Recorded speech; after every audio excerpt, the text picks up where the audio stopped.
Baik, sudah 1 menit lagi. Saya mulai aja ya. Assalamualaikum warahmatullahi wabarakatuh. Waalaikumsalam warahmatullahi wabarakatuh, Pak. Selamat pagi semua. Ini baru 28 ya, Mas Eben. Eben udah hadir? Belum juga Eben. Dari 43. Kita udah jumpa ke 11 ya. Ternyata saya umumin lagi UTS. Tempo hari saya umumkan offline karena dalam grup dosen di info fakultas mengarahkan offline gitu, lebih tepatnya blended, dititik beratkan ke offline. Begitu udah dirumuskan soal, jadi soal udah jadi. Begitu diputuskan jenis soal, itu muncul jenis untuk online. Jadinya saya tanya sama grup WA lagi, sama grup dosen lagi, dirapatkan lagi, atau dibuka diskusi lagi. Ternyata nggak apa-apa karena kebijakannya blended dari fakultas. Oh, pasti boleh, boleh. Udah kalau begitu saya milih online. Nah, boleh diizinkan. Jadi karena hujan sudah masuk di bulan-bulan ini di Depok, saya punya alasan untuk safety. Kelas kita online, Mas Iban. Online ya, online. Ini udah menuju waktu TS itu harus sudah fix ya. Jadi baik PIAP maupun DDIA kita online. Oke ya, online. Cukup di rumah. Nggak boleh kerja sama, nggak boleh nyontek, nggak boleh copy paste. Anda menjawab soal. Nanti soalnya dari Zoom. Perhatikan ya. Oke, baik. Kita lanjutkan pertemuan PIAP. Pertemuan 11 dengan Anda, ya kan? Kayaknya enggak ada yang bosen kayaknya. Saya GR kayaknya. Nah, Sab 6 hari ini dan Sab minggu depan materinya sama menurut BRP, ya, menurut BRP, yaitu etika. Etika ini bosenin, jadi siap-siap bosen. Ya, lebih berperan sebagai apa? Iya, untuk ngingetin Anda supaya nggak berbuat buruk dalam organisasi, gitu ya. Jadi ini soal baik buruk, etika adalah soal baik buruk. Manusia harus berbuat baik. Nah, di organisasi nggak terlepas, di organisasi publik juga, ya dong. Semua organisasi didorong berbuat baik. Ilmu itu untuk kebaikan, untuk kebaikan. Di sini harus disambungkan dengan ajaran moral. Nah, yang bicarain ini dalam filsafat berkembang jadi cabang filsafat namanya etika. Dalam empirik dikenal etika. Etika itu acuan perilaku bersumber ajaran moral. Itu. Apa ajaran moral? Terutama agama, ya, terutama agama. Sumber ajaran moral selain agama ada. Karena sudah diyakini dalam kehidupan masyarakat, ya. Ada adat istiadat, ada kebiasaan-kebiasaan yang berkembang. Kalau dalam filsafat ya fakultas sebelah, Mas. Ini sebetulnya materi doktoral, Mas. Nanti Anda kalau mengambil doktor, dapat lagi. S2 enggak. Jadi memang di dasar, di S1, terus di S3 langsung, di S3. Ya. Jadi etika itu bersumber ajaran moral. Cara memastikan itu dengan refleksi, bukan pijat refleksi ya. Refleksi itu menarik dari berbagai fenomena empirik ke atas jadi abstrak. Nah, boleh dibilang abstraksi. Nah, refleksi dengan abstraksi sama. Refleksi itu dilakukan oleh filosof-filosof, abstraksi oleh Anda semua bisa. Nah, dikenalnya refleksi. Jadi yang sama, nggak boleh ajaran moral ini bilang A, ajaran moral ini bilang A minus, Anda jadi sumber etika, nggak bisa. Jadi semua ajaran moral yang sama, nah baru Anda boleh tarik jadi acuan etika. Ya. Jadi di agama ini bilang ini, di ini, itu bukan sumber ajaran moral, bukan sumber ajaran etika, bukan sumber etika. Kalau ada pertentangan, perbedaan. Jadi yang sama, Mas. Itu biasa dilakukan oleh ahli-ahli filsafat yang mendalami cabang namanya etika. Etika sebagai disiplin ilmu, di FIB ada. Etika di empirik, itu yang dipikirin sama ahli-ahli itu, terus jadi ini yang dipakai. Nah, contoh keadilan. Adil, nilai adil, itu etika, sumber etika. Tanggung jawab. Ya, tanggung jawab. Dua itu terkenal. Tanggung jawab, keadilan. Ya, sangat terkenal dua. Pasti disinggung dalam pelajaran-pelajaran etika. Karena semua sumber ajaran moral, nggak ada yang nggak ngajarin keadilan, nggak ada yang menentang tanggung jawab. Jadi semua harus menegakkan keadilan, semua harus menegakkan tanggung jawab. Apalagi berorganisasi. Ya. Anda kalau nggak adil sama nggak tanggung jawab, itu di organisasi disalahin, oleh Tuhan disalahin. Ya. Kalau Anda nggak kena hukuman di dunia, kalau Anda orang yang beragama, pasti kena hukuman di akhirat. Kira-kira hari ini sama minggu depan ngomongnya soal ini, Mas, Mbak. Ya, gitu loh. Mudah-mudahan nggak bosen karena Anda pada ngaji di masjid yang Islam, ada yang ikut ibadah di gereja, di semua ya, vihara gitu, yang beragama. Nggak bolong-bolong gitu ya. Ada yang bolong-bolong. Nah, itu nanti lewat. Nah, di S3 ngomong manusia dan hewan itu bedanya di sini, Mas. Ya. Nah, kalau dipakai sumber etika itu hubungannya sama apa, Mas? Bukan sama otak, bukan. Bukan ini. Ini ilmu nanti. Itu pertemuan-pertemuan sebelum pertemuan 67 sama disiplin lain, sama mata kuliah yang lain. Jadi bukan ke otak. Nah, pertemuan yang lain itu ke otak. Pertemuan 67 ini ke hati, hati nurani.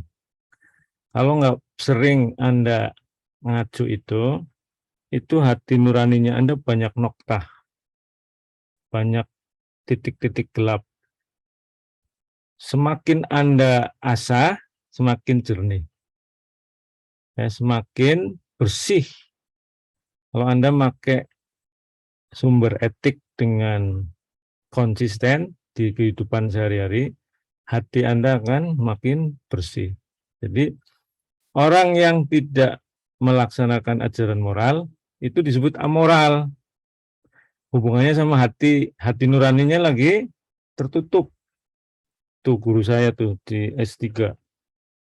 ya, di doktoral. Jadi amoral. Kalau binatang nggak ada. Amoral sama bermoral nggak ada. Karena hati, ya ada hati nurani. Sehingga seorang yang belajar ilmu itu mesti diasah dulu. Kalau di Islam ada imam yang namanya Imam Syafi'i. Sebelum belajar, dia diajarin sama gurunya 13 tahun tentang moralitas. Gitu, ya. Diojo itu tempat gitu, ya. Baru begitu sudah lewat, dia belajar ilmunya, karena orang cerdas cuma 2 tahun. Ilmu yang dia pelajari ilmu hadis, apa yang diucap Nabi Muhammad gitu. Ternyata hafal hampir ribuan hadis cepet banget. Ya, sebelum itu dia 13 tahun, Mas. Ya, 13 tahun ditempa gitu loh. Oke. Itu contoh di agama saya, di tempat yang lain juga nggak kalah banyak contoh baik. Ya, oke. Kira-kira ini untuk kepentingan organisasi, Mas, hari ini. Ya, ini bagian 1 pertemuan 6 tuh. Saya share di chat ya, biar nggak lupa. Ya, Bro. Bentar, saya share. Oke.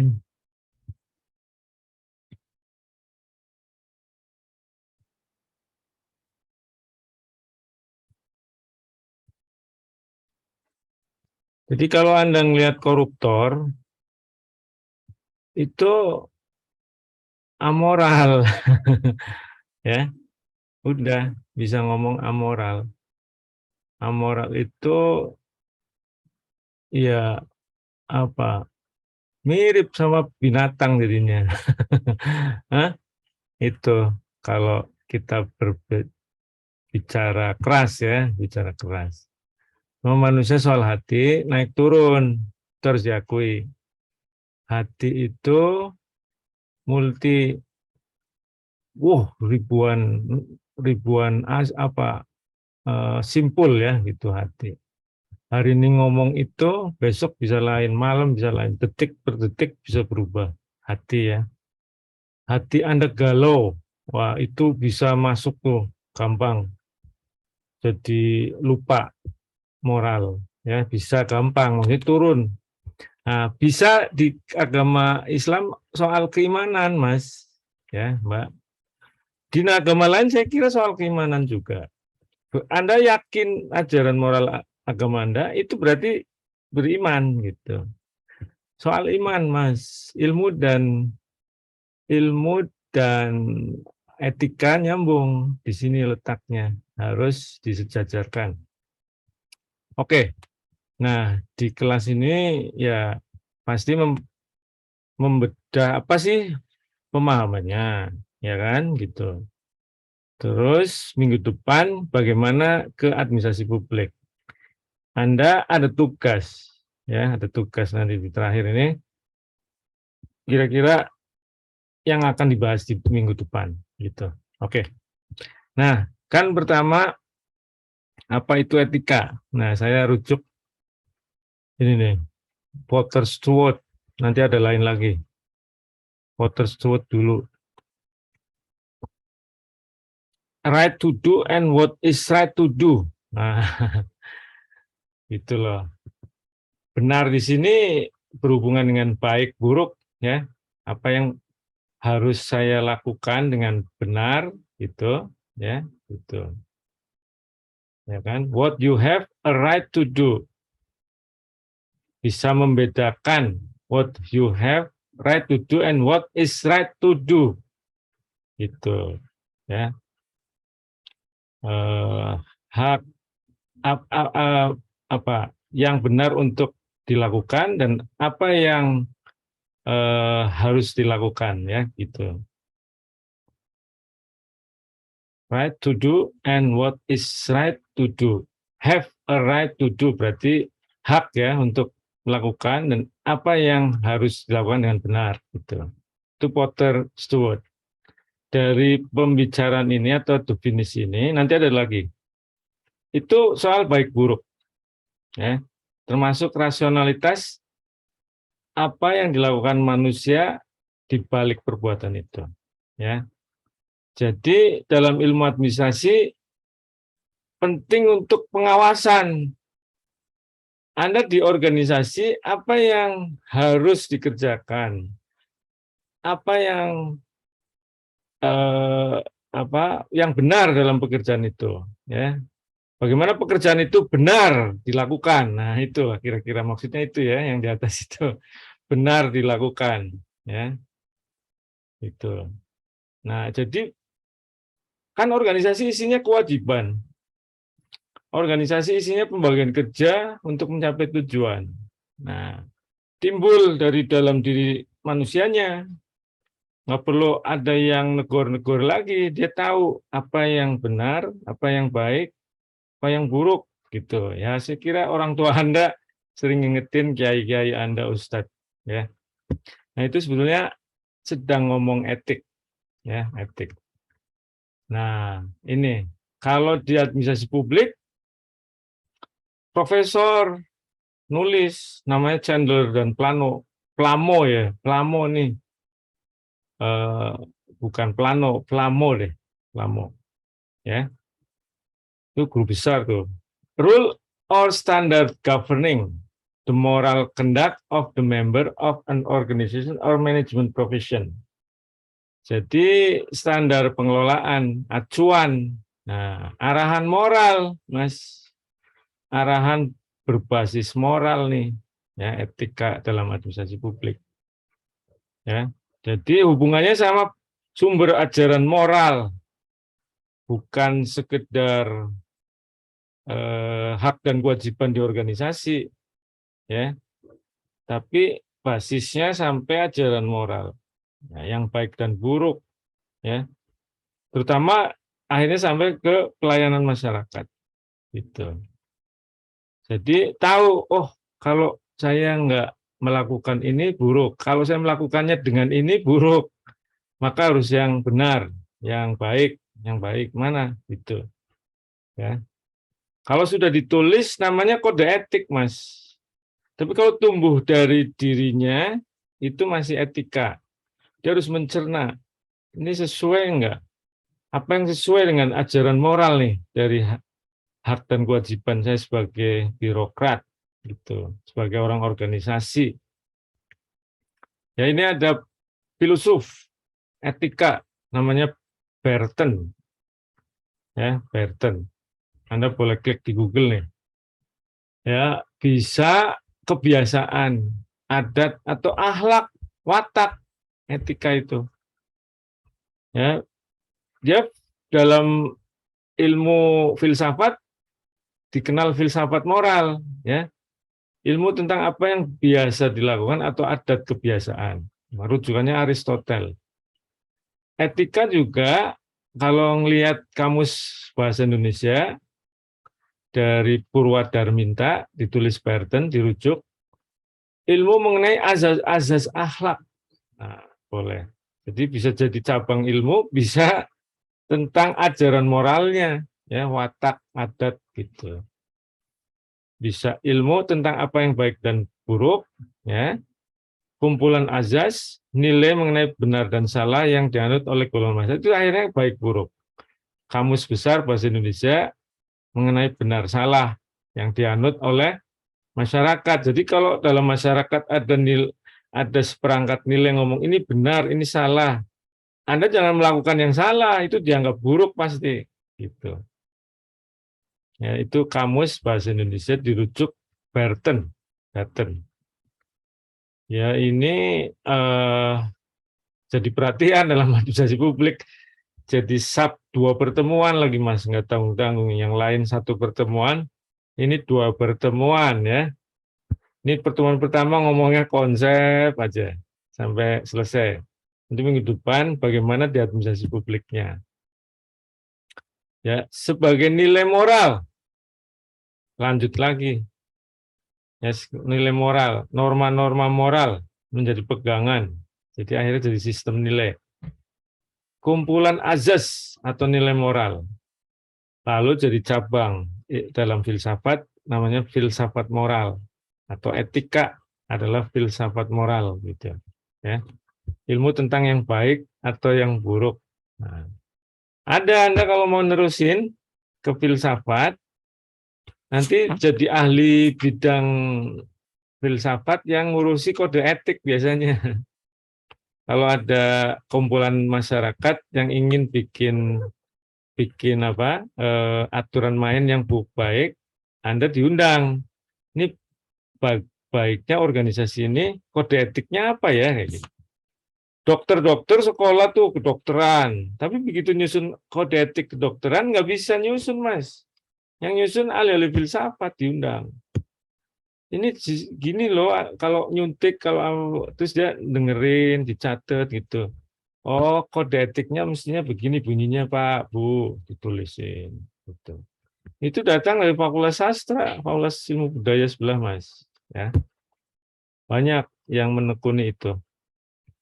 Ilmunya nggak laku ya, Anda nggak mau sekolah di situ. Etika dalam organisasi menurut Gardner sumber pengawasan. Sumber pengawasan, makanya di awal tadi saya ngomong sumber pengawasan. Pengawasan yang datang dari diri orang organisasi, orang berorganisasi, ya, supaya berjalan sesuai dengan apa yang diharapkan dan apa yang harus dikerjakan. Itu Gardner, ya kan? Supaya kan akhirnya ujungnya kinerjanya bagus, Mas. Kinerjanya baik, gitu. Oke, ini Gardner. Lanjut, jadi dipastikan sama Richard L. Duff bahwa organisasi itu sebagian besar isinya pengawasan. Dan nggak mungkin pengawasan formal semua. Pengawasan itu nggak lengkap. Nggak akan bisa lengkap tanpa dilengkapi dengan pengawasan yang datang dari diri Anda sendiri. Anda merasa diawasi gitu. Orang beriman itu merasa diawasi. Gitu. Hidupnya itu selalu dikontrol. Sesuatu yang tumbuh dari hati nurani Anda. Kalau nggak ada hati, nggak diawasi, ya, nggak terawasi, gitu loh. Nanti minggu depan malah bisa ngomongin itu yang di sepak bola sekarang tuh, Mas, di Kanjuruhan, itu, ya, minggu depan. Tapi kalau Anda nyinggung sekarang, nanti pengen cepet-cepet dapat yang minggu depan. Itu kan ternyata informasinya mengarah ke kekerasan yang dilakukan oleh aparat, ya ternyata.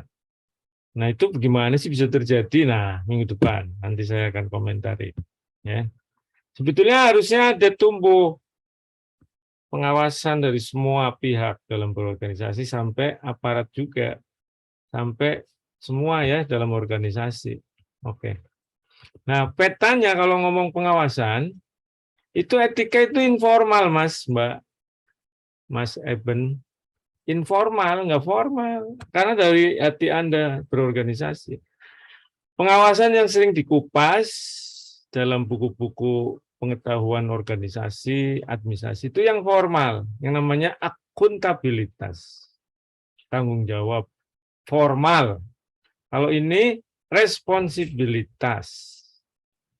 Ini kalau mau dikasih istilah, bisa yang disebut responsibility. Nah, kalau accountability itu tanggung jawab yang formal. Jadi sebetulnya via kita sih di dalam accountability yang karena jadi value masuk juga ya responsibility. Ya kalau dalam via kita akuntabel itu termasuk mencakup maksudnya yang tumbuh dari dalam diri Anda juga ya gitu. Karena disinggung di I-nya integrity gitu. Nah ini bisa eksternal, internal.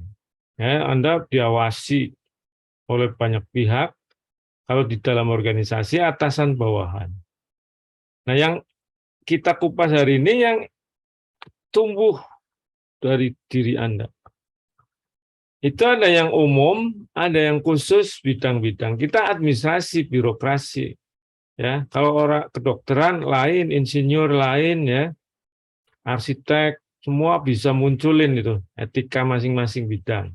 Paling tidak yang umum, universal, sebagai manusia ini secara umum, manusia karena beda dengan binatang ada hati nurani, ya, dan diajari secara moralitas, ya, diasah terus sama sekeliling kita, terutama pertama tentu dari orang tua, ya, itu. Nah, nanti bagaimana etika umum bisa diadopsi, ada pendekatannya. Ini minggu depan ini. Belum sampai siang hari ini di sini. Kita bicara konsep di sini, ya. Kalau ini naik tertulis jadi kode etik.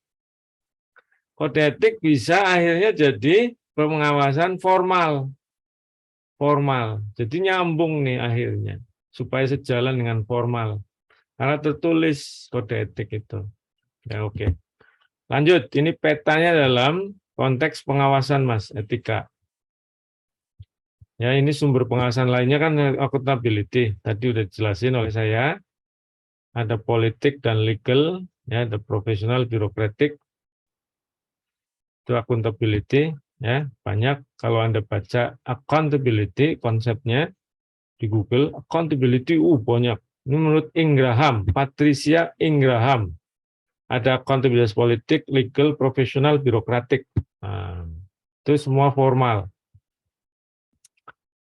Birokratik itu SOP, profesional keahlian, politik pengawasan terhadap stakeholder, ya. Itu tadi diawasi sama DPR, DPRD kalau di daerah. Legal hukum yang berlaku, ya. Kita harus memenuhi itu. Nah, etika lagi kembali karena yang informal tadi. Jadi ini seperangkat nilai, Mas, Mbak Eben dan teman-teman, ya, bisa berbasis agama, adat istiadat dan lain-lain. Tadi saya sudah ngomong di muka, di depan. Kelakuan yang menurut norma kehidupan yang baik. Etos, etika itu watak atau adat. Identik dengan moral, yang berarti cara hidup, ya, cara berbuat berdasarkan ajaran moral. Juga cabang filsafat. Oke, ya, ini harus pegang. Jadi dalam administrasi publik, bagaimana ngawasi perilaku itu harus juga sampai dengan basis ajaran moral. Berarti universal, ya, nggak dibenturin antar agama atau antar sumber ajaran moral, harus yang melewati batas-batas antar agama, antar sumber ajaran moral, ya, karena berorganisasi akan ketemu semua orang yang punya basis ajaran moral bisa berbeda-beda. Kalau masing-masing bawa masing-masing bisa bentur. Maka itu yang bikin Pancasila itu ahli filsafat etika moral yang hebat-hebat, Mas. The Founding Fathers itu hebat, ya, Pancasila itu. Itu bagian dari cara refleksi bangsa Indonesia, The Founding Fathers. Ketemu apa yang disebut Pancasila, hebat, ya. Nah, berorganisasi Anda juga ditantang itu. Karena nggak mungkin eksklusif. Kalau di Indonesia mau hidup, ya, bisa eksklusif, ya faktanya ada yang eksklusif, ya. Tapi tetap harus menerima basis Pancasila di Indonesia. Maupun prakteknya ada yang eksklusif, ya. Tapi disuruh dalam berinteraksi harus bisa menghadapi berbagai pihak yang sangat plural di Indonesia, ya, gitu. Di mana-mana banyak heterogenitas, ya. Jadi ini penting buat kita, Mas. Bagaimana bisa menentukan acuan dalam organisasi yang bisa inklusif, ya, penuntun semua berjalan baik, gitu loh, ya. Misalnya nilai tanggung jawab, itulah. Ini contoh, ya, contoh tanggung jawab. Semua yakin harus junjung tinggi tanggung jawab. Kalau ada orang nggak bertanggung jawab, harus dihukum. Ya, kalau ada orang yang nggak bertanggung jawab, begitu diacu jadi kode etik, harus dihukum karena sudah jadi kode etik. Nggak jadi kode etik, ada hukuman moralitas, ada hukuman sosial, ada hukuman dikucilkan dan sebagainya. Tetap terasa hukuman gitu, ya. Nah, ini tanggung jawab contoh, ya. Ajaran moral meyakini tanggung jawab adalah satu kebaikan. Berlawanan dengan tanggung jawab, maka keburukan. Gitu loh, Mas. Menjadi formal kalau jadi kode etik. Ingat tadi gambarnya gitu. Meskipun terhadap aturan formal, perlu ditanamkan etika bahwa dalam diri kita harus tumbuh tanggung jawab yang tinggi. Jadi ngasah tanggung jawab harus terus-menerus, Mas. Ya, oke. Nah, jadi ini ada hubungannya dengan moral. Ya, nah, pastikan etika menurut Webster Dictionary, ilmu tentang tingkah laku manusia, ya, terkait tindakan berdasarkan moral. Nah, itu Webster tuh, Mas. Nyambungin jelas. Telianggi juga, ini profesor dari UGM, Mas, ternyata, ya. Administrasi, Mas. Dia punya buku hebat, udah meninggal sebetulnya. Senior banget, ya, senior. Bukunya banyak sekali. Anda klik nama ini, bukunya banyak banget. Hebat Prof. Telianggi ini. Ya. Merupakan satu cabang filsafat. Dia ngajar filsafat kelihatannya. Filsafat administrasi. Karena diteruskan oleh Prof. Kumoro Tomo. Kalau di UGM, itu ada guru besar penerus yang ngajarin moralitas itu, di administrasi publik namanya Kumoro Tomo. Anda klik di Google, Prof. Atau namanya aja, Kumoro Tomo. Nah, keluar buku etika administrasi publik. Beliau nulis, tebel bukunya.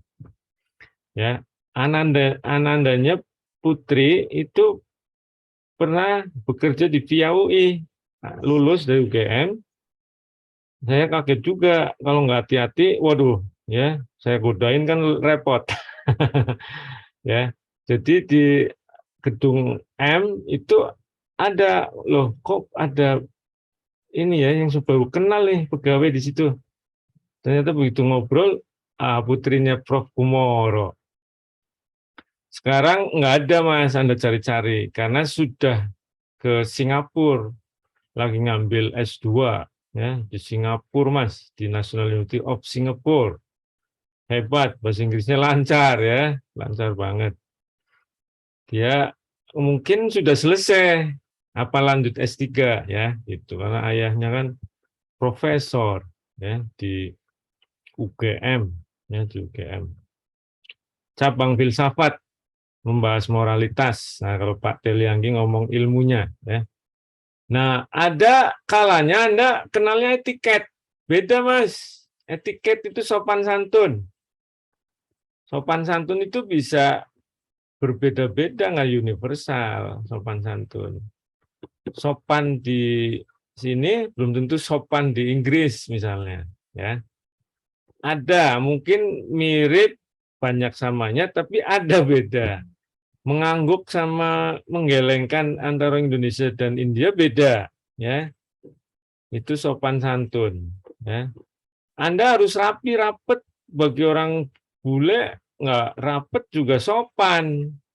Kaki naik ke meja tetap bukan satu yang buruk karena diukurnya etiket itu, ya, etiket. Jadi lain-lain kalau etiket, ya, kebiasaan setempat, Mas. Kalau etika universal, universal. Jadi kalau masih ada ngomong etika beda-beda, itu harus ditelusuri. Ini apa nih? Kemana arahnya? Minggu depan ada, minggu depan. Gara-gara cara ngambil refleksinya. Nah, minggu depan. Nah, ya, oke. Inti dasarnya universal, nanti Anda akan dapat di minggu depan, ya.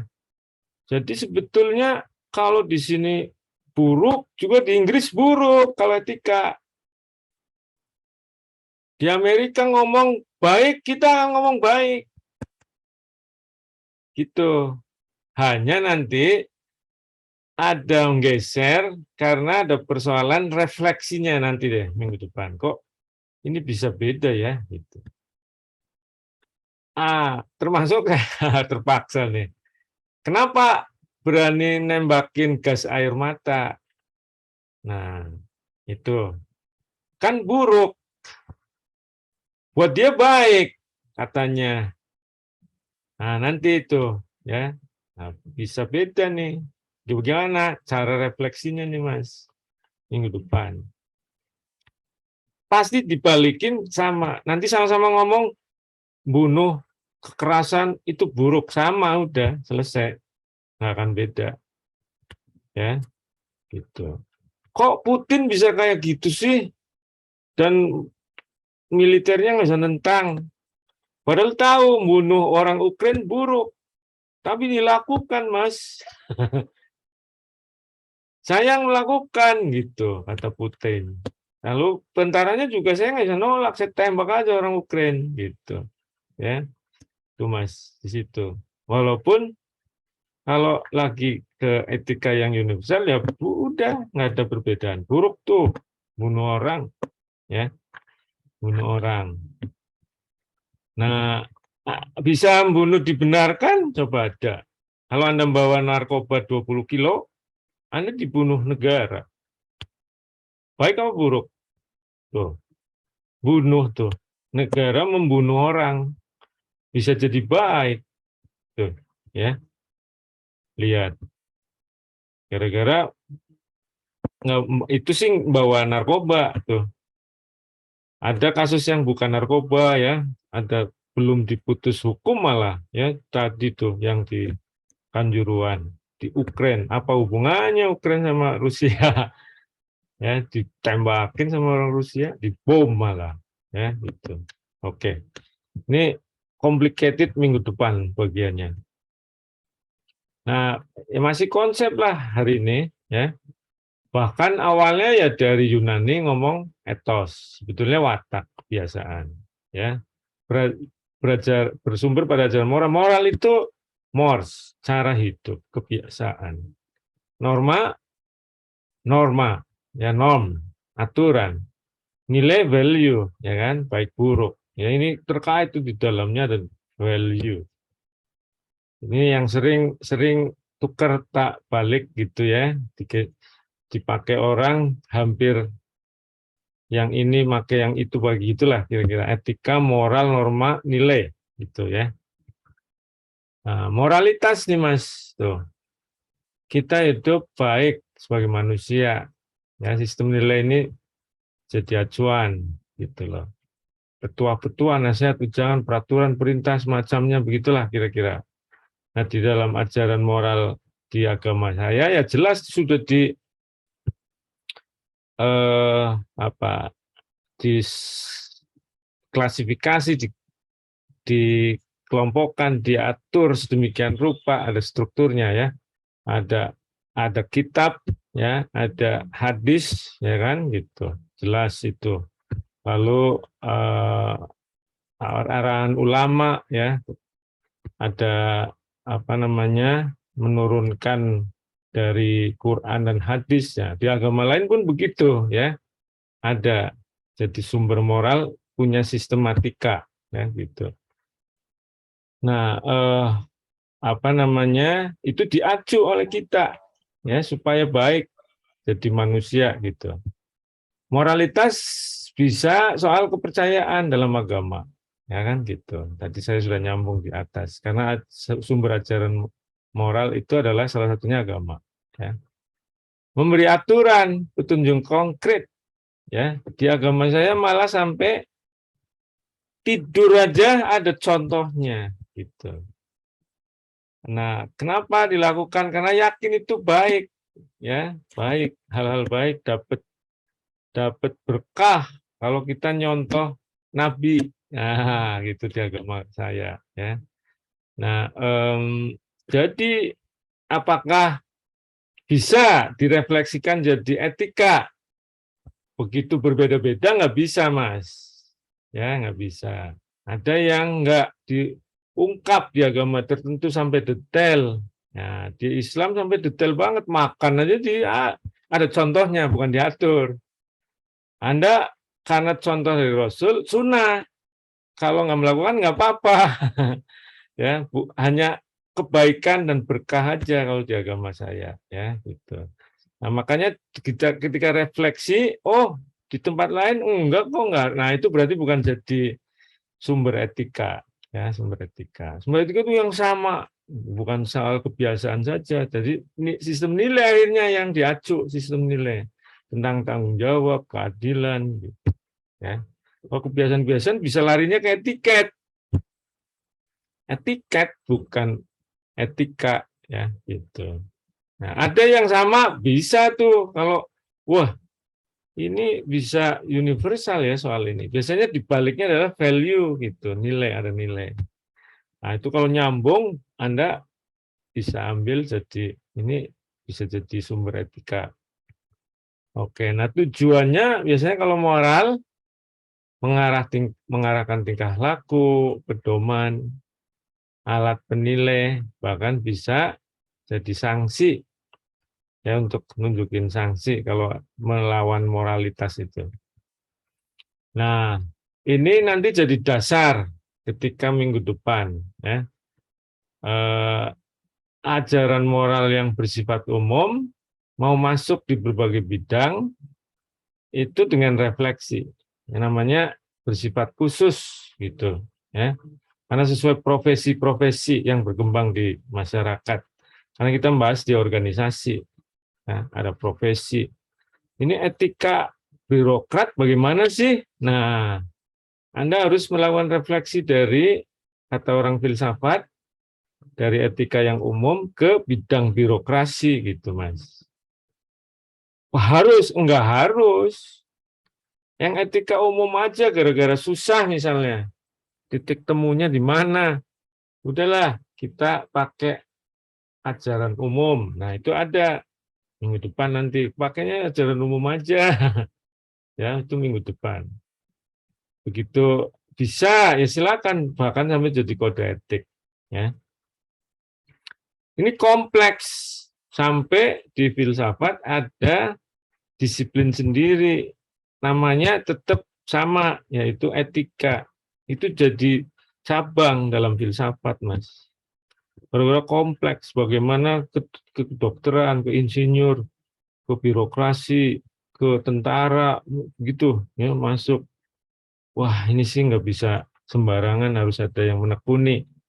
Nah, di Departemen Filsafat ada cabangnya, kebetulan namanya sama, etika, ethics, ya, gitu. Cabangnya namanya sama. Oke, lanjut. Nah, kita berarti kan kalau mau nerapin ke administrasi publik jadi etika khusus, Mas. Etika khusus, gitu. Ya, minggu depan ya banyak dikupas kita. Ini harus dengan basis ajaran moral yang umum, khusus. Itu namanya refleksi. Boleh ditambahin ini di sini. Dengan melakukan dalam ilmu filsafat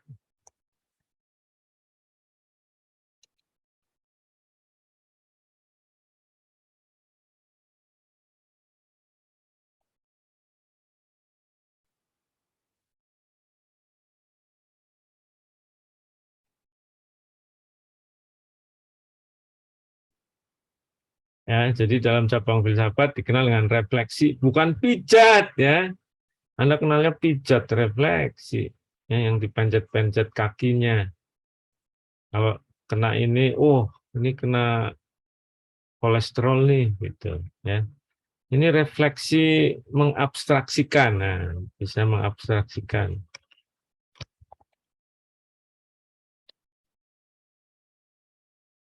Kalau mengabstraksikan ke atas, makanya lebih tepat refleksi. Karena dari yang etika umum ke yang khusus.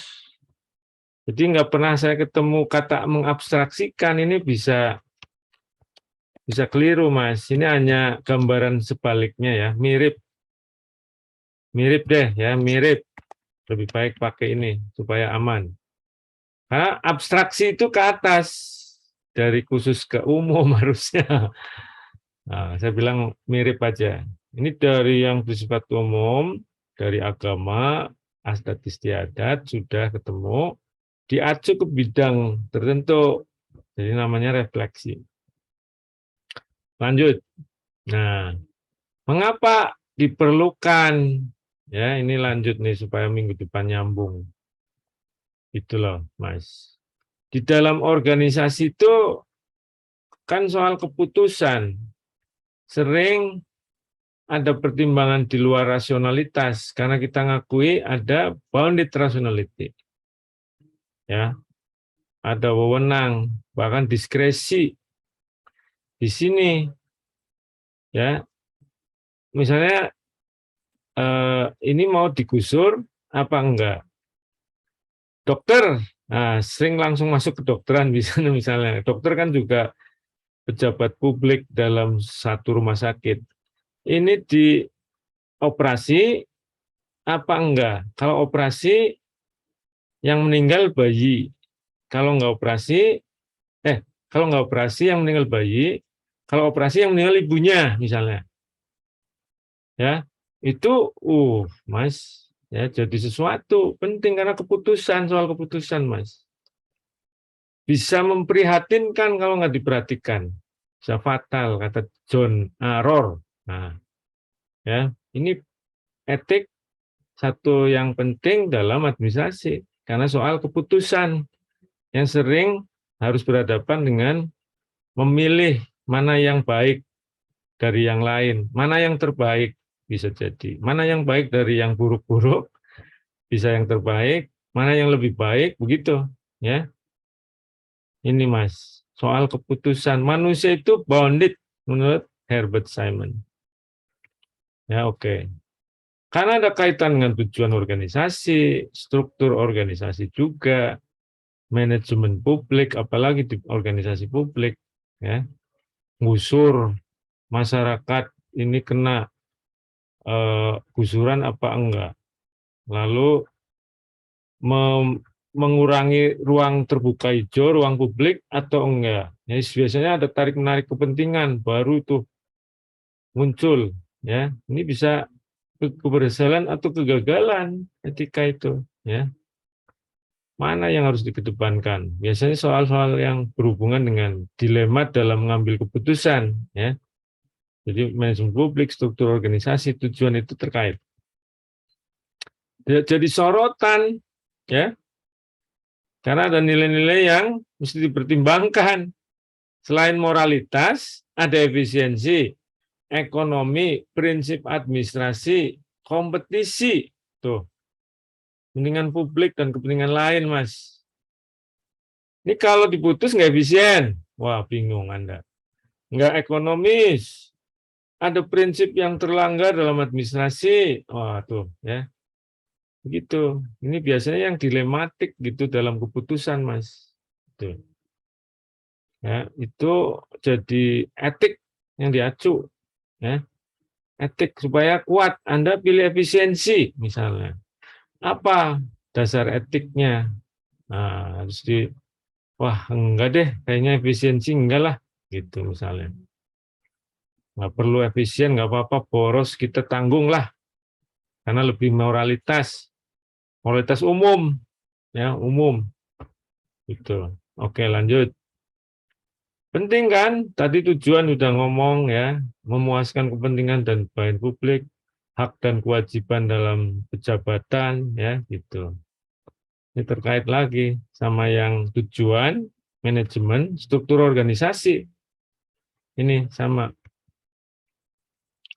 Posisinya, nah, ya saya kira nggak pernah hilang dalam konteks studi administrasi publik sampai hari ini dari sejak awal, ya.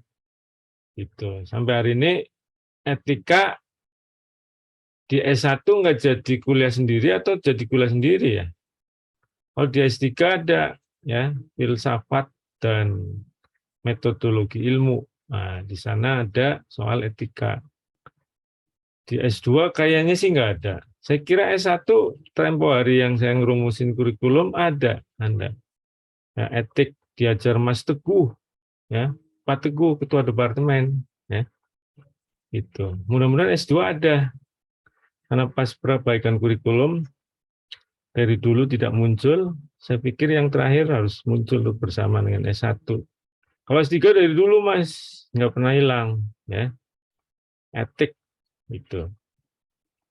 Di klasik ada di dalam pilihan-pilihan moral, ya. Yang memang nggak muncul kuat, tapi sudah mulai disinggung, ya, sudah mulai disinggung. Kurang lah gitu, ya. Tapi udah mulai. Nah, jadi ngomonginnya yang awal-awal kan efisiensi soalnya, ya. Tapi kan ditanyakan mulai dengan munculnya pendekatan perilaku, ya, gitu. Manusia sejak saat itu tuh, ya. Klasik kan sampai manajemen ilmiah, ya, gitu. Nah, dengan diskresi bukan hanya efisien, tapi harus kepentingan publik, ya, gitu. Jadi ada pilihan-pilihan yang nilai tanggung jawab juga disorot. Jadi ini posisi etika akhirnya muncul sampai hari ini dikuatkan, ya, bahwa etika moral dalam organisasi, baik organisasi private maupun publik apalagi tertarik banyak pihak, stakeholder gitu. Nah, dikukuhkan, etika penting dalam administrasi publik. Pak Ginanjar, ya, mantan menteri di zaman Pak Harto, saya kira anaknya kan jadi ini salah satu menteri, ya, jangan menteri yang perdagangan apa ya? Adalah anaknya beliau jadi menteri juga. Nah, ini profesor di Universitas Brawijaya. Kartasasmita, ya, ini salah lagi nulisnya. Kartasasmita. Nah, Kartasasmita. Betul, ya. Oke. Jadi concern, Mas. Ya.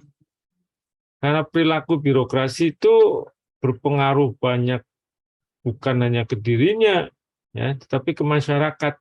Nah, di situ mulai dari nyambungnya tadi, ya, pilihan kebijakan yang harus bertanggung jawab, ya, terkait kepentingan publik, barang publik gitu. Mulai deh, bukan efisiensi aja yang klasik dibicarakan para pakar, walaupun ruangnya sudah mulai dibicarakan kuat di pendekatan perilaku. Bekerja juga atas dasar kepercayaan, public trust. Ya, kalau ada kepercayaan yang dilanggar, maka nggak etis, Mas. Ya, public trust sudah dipercayakan, jadi larinya nanti ke tanggung jawab, gitu. Ya, kita kan percaya pada saat memilih pemilu, ya, bukti percaya pada pemerintah, pejabat publik itu pemilu pertamanya, ya kan, gitu. Nah, lalu ngikutin policy yang diambil, ya, gitu. Nah, maka etik harus pegang oleh mereka, ya, yang diberi kepercayaan, gitu. Rakyat mengharapkan jaminan birokrat yang dibiayai itu harus mengabdi kepada kepentingan umum, ya, dengan standar etika. Ini menurut Pak Ginanjar tadi, Mas. Ini dalam bukunya saya kutip, nggak saya ubah kalimatnya beliau. Dengan standar etika yang selaras, kata beliau. Nah, Anda klik Pak Ginanjar Kartasasmita, siapa beliau? Kalau zamannya mahasiswa seangkatan saya, ya kenal baik, ya, kenal figur beliau itu. Siapa dia gitu, ya, Pak Ginanjar Kartasasmita.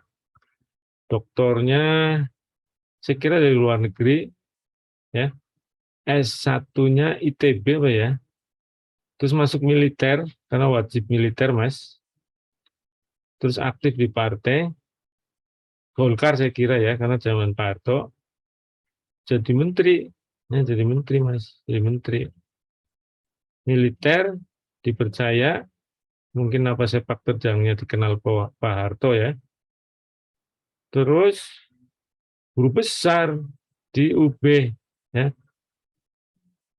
enggak pernah di dalam komunikasi dengan guru besar UI sih, senior-senior kita nyambung di kalau ada diskusi ya, karena beliau berlatar belakang dari apa teknik ya, terus doktornya yang ke administrasi di Amerika itu, di luar negeri deh, di Amerika kayaknya. Nah baru nyambung lebih besarnya ketika jadi menteri itu, ya. Karena pernah menteri Bappenas, nggak masalah, ya. Di situ banyak ketemu dengan ilmuwan administrasi. Malah masuknya ke UB ya, bukan ke UI, ke UB. Kita Pak JB Kristiadi ketualan aja, bukan guru besar UI, padahal ketualan, ya. Ngajarnya di kita Mas, yang ngajar aja. Beliau ngajar diangkat jadi guru, jadi dosen UI ya, tapi diangkat di berbagai pos jabatan di kementerian, jadi kurang aktif di UI-nya, nah, kurang aktif. Saya bantu beliau Mas, keuangan negara, keuangan daerah. Jadi beliau di asistennya Prof.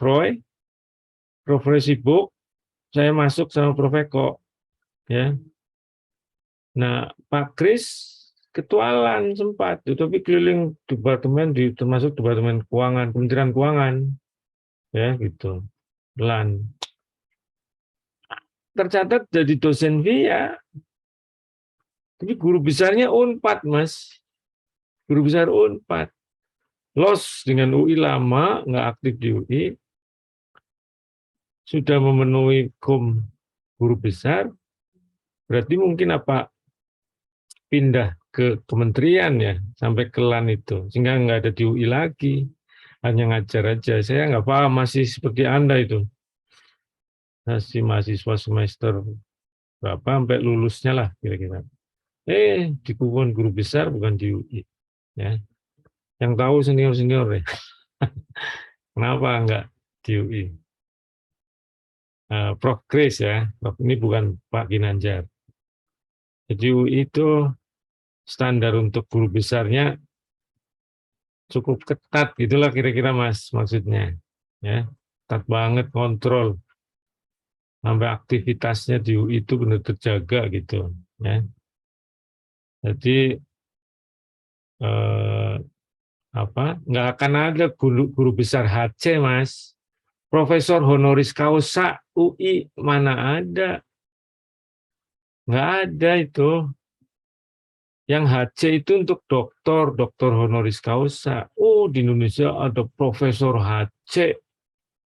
Satu-satunya Mas. Siapa Mas? Tahu? Yang ngasih bukan UI Mas. Profesor HC. Terima. Oke, lanjut. Ya, perlu etika bagaimana mengawasi perilaku administrasi negara, ya, kata. Ini lanjut nih, misalnya ada tanda kutip. Ini bukunya Pak Ginanjar masih. Ya, jadi persoalan punya etika sebenarnya berangkat dari persoalan bagaimana mengawasi perilaku administrasi negara, ya. Jadi pengawasan itu. Nah, sekarang masuk ke aspek-aspek kajian etika dalam administrasi publik. Itu ditulis diacu oleh Mas Alfi ini ya. Mas Alfi kenal ya, sekretaris departemen. Sebelum nutup kelas ini, beliau masih sumbangan ngeracik SAP hari ini di aspek kajian ini Mas. Sudah didiskusikan sama dosen pengajar BAP, ini masuk. Nah, saya rujuk di bagian ini sampai yang kelima. Ada democratic morality, public servant ethic, spirit administrasi publik, sama kebajikan, ya, the public dalam ini dalam konteks kebajikan, ya, virtue. Ya, lalu prakteknya dalam administrasi publik. Ini aspek-aspek penting dalam kajian etika, menyangkut 5 hal kata Mas Alfi, merujuk satu buku. Ya, apa yang dimaksud? Nih, democratic morality diacu ke Appleby, ya. Ada isu moral dalam demokrasi ini, ya. Para pemimpin negara atau pemerintah bertindak atau fokus pada kebijakan yang mengacu pada kepentingan publik. Nilai-nilainya harus komitmen, civic virtue, ya. Tugas negara adalah mengendalikan akses dari ketidakcukupan, kegagalan sistem pasar, pentingnya public trust. Nah, ini Mas, moralitas dalam berdemokrasi itu 4 ini, ya. Harus kita, kalau Anda semua pindah jadi berkarir lalu jadi pejabat publik, ya, ini ada nilai-nilai fundamental, ya, nggak boleh jadi pengkhianat ini, ya kan, lagi susah jual keluar negeri biar dapat untung, wah itu pengkhianat bangsa Mas, ya, jangan sampai itu biasanya begitu nyampe ke posisi tertentu kita tahu tuh untuk ngakalin negara, makanya godaannya tinggi, makin tinggi kan Mas, gitu, ya. Itu yang menilai kalau nggak diawasi dari luar, dari dalam diri lebih penting tuh, ya. Kita sering tergoda kan, jabat publik itu. Ya, 4 ini harus perhatikan. Lalu public servant-nya, Bailey yang dirujuk, ya. Dia melanjutkan Appleby, ya. Merumuskan lah kira-kira etika profesi bagi sektor publik nih. Virtue without understanding can bequeath distrust as understanding without virtue. Nah, ya, ini kebajikan soalnya, soal bagaimana menyelaraskan, ya, itu di dalam profesi sektor publik ini, ya.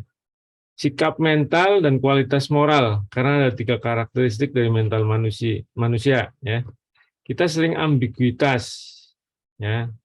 Ada prioritas moral yang sering ngadepi konteks-konteks yang berbeda, Anda jadi naik turun, ya. Kadang-kala paradok prosedur dan regulasi. Muncul sifat yang ingin menerabas gitu kira-kira dari prosedur Mas, ya. Itu kadang-kala kita ingin bebas kok tapi diatur kayak gitu, ada paradoks sehingga memancing manusia untuk melawan kadang-kala, ya, melawan moralitas gitu. Nah, ini public servant ethic. Lalu spirit administrasi publik yang ditulis oleh George Frederickson. Ini maksudnya juga bahwa administrasi publik itu mesti bermoral, ya, kata Frederickson. Gitu. Acuan kritik atas administrasi publik lampau itu kurang kan tadi. Maka ketika Frederickson nulis tahun 97, itu sebetulnya mulai karena dipengaruhi pendekatan perilaku, ya, ada pengambilan keputusan public policy, basis akan value moralitas menjadi penting menurut Frederickson, ya, gitu. Jadi dia nulis buku Spirit of Public Administration, Mas. Klik deh, ada, ya. Jadi dia sampai bilang the spirit of public administration is dependent on a moral base of benevolent to all citizens. Sampai menulis begitu di bukunya, Mas. Ya. Oke, lanjut. Virtue etik, etika kebajikan. Ya, virtue kan kebajikan, ya. Di sini di dalam kajian etika administrasi publik menjadi aspek, ya, aspek penting. Dia Mas Alfi ini ngerujuk Alasdair MacIntyre. Ada konsep kebajikan dalam 3 kelompok, ya. Virtue itu kebajikan, Homerus, ya, ngomong terus diacu, Aristotle garis miring perjanjian baru ini mungkin di kalangan agama Kristen ya diacu ya dalam public administration context of for virtue ethic ya. Lalu Benjamin Franklin. Nah, ini apa aja coba? Yang Homerus, kualitas yang memungkinkan individu untuk menjalankan peran sosial secara ideal sambil menunjukkan keunggulan dalam praktek sosial dari peran tersebut. Wah, ya yang penting intinya di kualitas ya, ini kualitas, soal kualitas kerjaan Mas. Kita harus terus meningkatin kualitas ya, sebagai nilai yang unggul gitu ya. Lalu yang dia maksud Aristoteles atau perjanjian baru, pengembangan diri ya, yang di garis merah besar, tulisan besar warna biru itu pengembangan diri nih intinya kayaknya ya. Kebajikan sebagai kualitas yang memungkinkan seorang untuk bergerak menuju pencapaian tujuan akhir manusia. Kebajikan selalu hanya sarana untuk mencapai pengembangan diri. Pengembangan diri itu intinya berarti jangan sampai tidak berbasis moralitas ya, kualitas pengembangan diri karena ini hubungannya sama etik, kebajikan itu basisnya moralitas. Lalu Benjamin Franklin,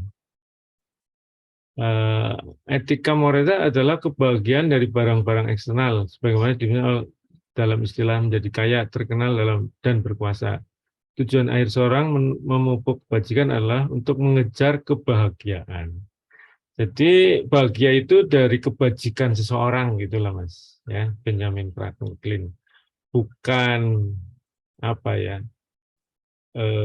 yang sifatnya materi aja ya gitu ya. Ini etika moralitas ngajarinya bukan materi saja katanya, padahal kita hidup dalam sistem yang ngajak materialisme ya. Sekarang kapitalisme global kan materialistik, maka ini harus direm atau dikontrol dengan etika Mas.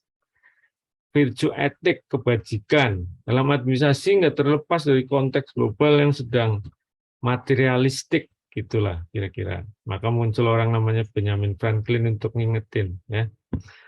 Saya kira itu. Lalu tugas Anda nih, ini praktisnya ya, praktek. Sorry sebelum tugas nih. Ada level individu, meso, makro. Memang di karya beberapa pakar tentang etika dalam administrasi publik mempersoalkan level individu, meso, makro. Ini lebih pasnya minggu depan ya. Ada benturan gara-gara refleksi. Bisa sejalan ya. Bisa sejalan. Nah, dalam praktik memang nggak lepas, bisa dipilah antara individu, meso, makro gitu ya. Ini pengembangan moral, sikap, perilaku, kesadaran, berarti kejujuran individu. Level organisasi atau meso itu di accountability, di responsibility, tanggung jawab di nilai-nilai organisasi.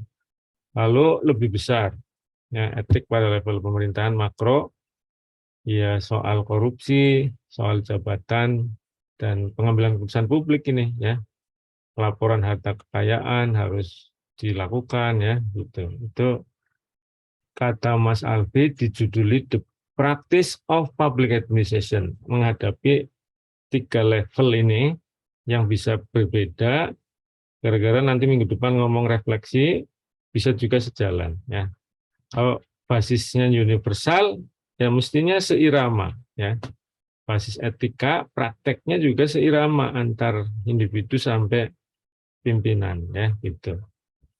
Nah, ini sering ngadepi dinamika lingkungan, bisa ada tarik-menarik, begitu refleksi ada perbedaan caranya, itu bisa ada benturan. Nah, ini kita akan lanjutkan minggu depan soal itu. Nah, Anda tugasnya ini Mas, Mbak, coba dijelaskan, terus contohin organisasi publiknya, terserah di mana, Pemda, pusat, satu unit tertentu, ya, sampai penerapannya. Kalau Anda dapat satu makalah, boleh dirujuk, tapi jangan di copy paste. Kalau Anda menangkap penerapan etika berupa contoh-contoh kode etik di berbagai organisasi, silakan, ya. Nah, itu juga bisa dikutip. Jangan nggak ada penjelasannya, Anda kutip terus dijelaskan kalau kode etik itu. Kalau karya orang, kutip, Anda harus punya pendapat sendiri, ya. Boleh dikutip, jangan copy paste. Oke, setelah ini hanya karya yang dirujuk Mas Alfi itu. Ini rujukan Mas Alfi, ya. Oke, baik. Monggo ada pertanyaan? 11:30. Mas Bintang, Mas Genta, Mas Bagus, Sartika, sama Nasya Syaira. Mas Bintang dulu, monggo Mas. Baik, terima kasih Prof atas kesempatannya. Apakah suara saya Oke, jelas, Prof? silakan. Suara saya jelas tidak, Prof? Tadi putus sebentar, tapi coba, silakan, coba, sudah terdengar. Halo Prof, sudah Oke. jelas? Sudah. Nah, tadi kan dijelaskan bahwa bahwa ternyata administrator itu ternyata dalam pengambilan keputusan itu kayak didasarkan pada pertimbangan di luar rasionalitas, atau disebut itu boundary rationality. Nah, itu disebabkan kan karena ada keleluasan kewenangan dan juga diskresi yang ditentukan oleh administrator publik yang akan menjadi pangkal dari masalah atau moralatika dalam dunia TA atau public administration. Nah, menurut Prof sendiri, preventive action untuk menghindari hal tersebut apa ya, Prof? Misalkan sudah terjadi kan harus ada tindakan evaluasi, misalkan seperti pengawasan masih kurang efektif, kira-kira yang harus dilakukan para administrator, bahkan administrator publik itu apa ya, Prof? Terima kasih. Oke. Bagus nih. Ya, ini jadi soal di hampir semua lini ya. Biasanya memang sulit untuk upaya antisipasi sebelumnya ya, karena hal-hal yang sudah ada biasanya tinggal diacu. Nah, maka banyak organisasi profesi atau instansi pemerintah yang mencatatkan kalau ini perlu ada perumusan kode etik. Jadi begitu ada hal persoalan yang harus diputus, ada benturan, di undang-undang atau aturan main nggak ada, dia ngacu ke kode etik. Ini kira-kira kalau begini persoalannya, etik yang harus saya putuskan dengan ruang diskresi saya apa gitu. Kalau nggak ada kode etik, dia nuraninya muncul, Mas, nuraninya itu. Jadi kan nggak tahu pada saat besok, bahkan detik 2 detik setelah saya ngomong ini, saya kan nggak tahu apa yang terjadi. Ya, itu dalam banyak kasus. Apa Kanjuruhan sebelumnya tahu? Nggak ada yang tahu. Jadi itu muncul saat itu dihadapi oleh para pejabat, para officer, para frontliner di depan loket, itu, para dokter yang sedang di ruang operasi, sampai yang paling tinggi Pak Jokowi juga, ya, pada saat tertentu yang dia harus ngambil keputusan. Jadi memang nggak ada ukuran antisipatif ya. Syukur-syukur sih Anda mikirin biar ada kode etik. Nggak semua organisasi punya kode etik, Mas. Nggak semua.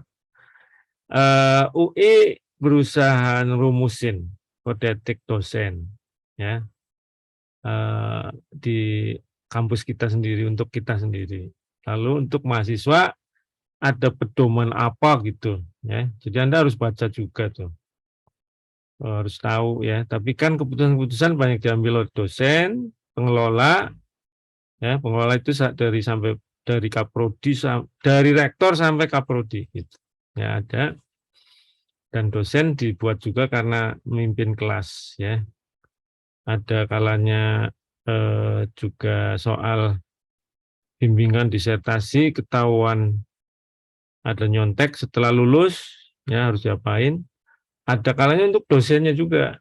Dosen nyontek dalam kenaikan pangkat. Dosen ada enggak benar berhubungan sama mahasiswa, berhubungan sama sesama dosen, ya gitu. Ya itu sehingga dirumuskan kode etik.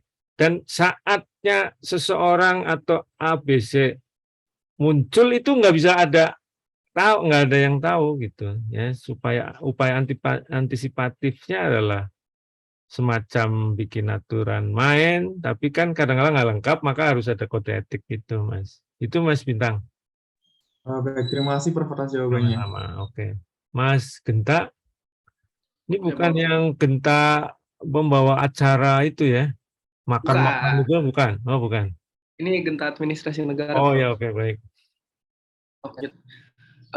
Langsung aja, Prof. Menurut Stuart tadi kan etika itu what you have right to do and what you right to do. Nah, baik buruk ini kan sifatnya sangat relatif dan subjektif ya, Prof. Iya. Kira-kira apa sih, Prof, patokan atau dasar dari moralitas atau baik buruk etika dalam administrasi? Itu, Prof. Terima kasih. Oke. Memang ini Mas, yang disampaikan kalau masih singgungannya konsep, ini difahaminya mengacu ajaran moral. Ya, ajaran moral. Yang umum itu ajaran moral, baik buruk. Jadi kalau Anda berorganisasi, salah satunya tanggung jawab. Tanggung jawab. Level dia bertanggung jawab, kurang bertanggung jawab, tidak bertanggung jawab, itu bisa subjektif. Karena soal nurani keyakinan. Ya. Dan ini bisa jadi aturan kalau dibuat kode etik, kalau dibuat aturan main secara hukum tertulis. Ya, nanti ngelihat prestasi misalnya.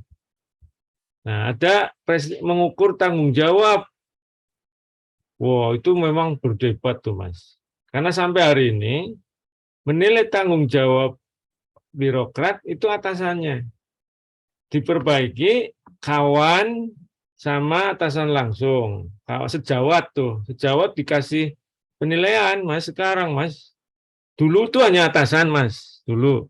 Dan itu sangat full subjektif dari atasannya. Nilainya 1 sampai 9, Mas.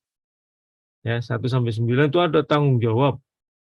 Saya nggak tahu tuh, dilaporkan ke bagian kepegawaian sampai ke UI sampai nanti jadi nilai di dikti. Itu sejak dulu ya, bisa.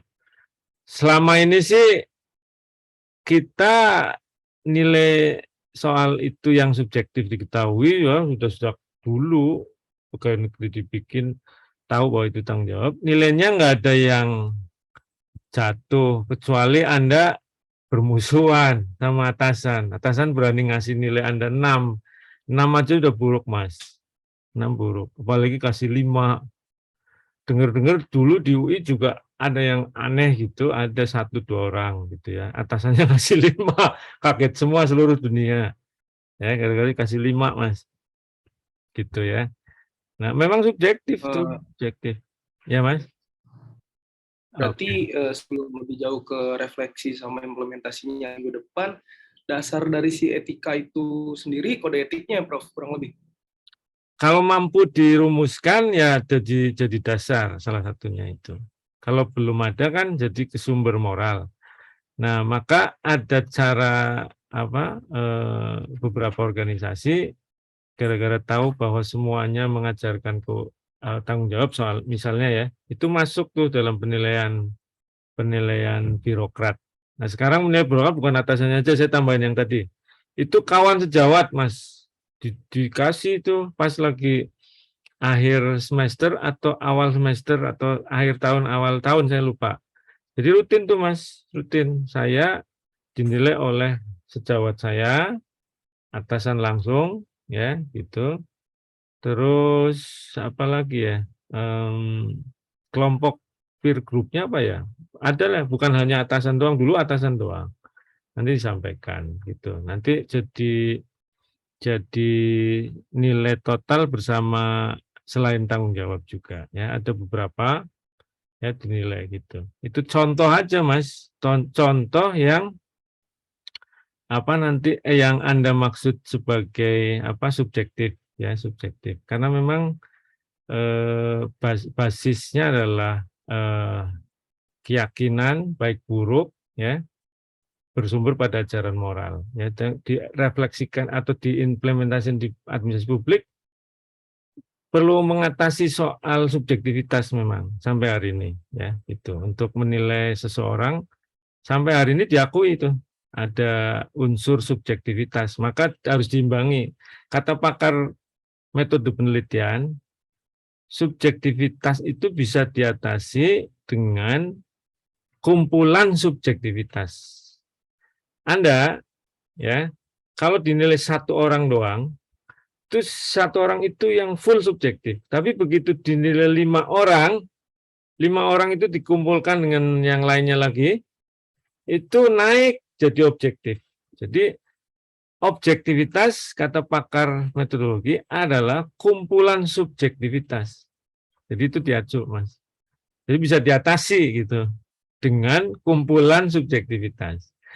Mas kalau dinilai Eben doang, pasti subjektif sangat Mas Eben. Nah, maka perlu kawan lainnya lagi, kira-kira 5 sampai 10 menilai Anda. Begitu dikumpulkan 10 orang, insya Allah nilainya jadi objektif. Begitu bicarain Anda. Maka boleh kan kalau pimpinan ketika menilai seseorang, manggil dengan rapat. Asal jangan di blow up. Ya, harus dirahasiakan.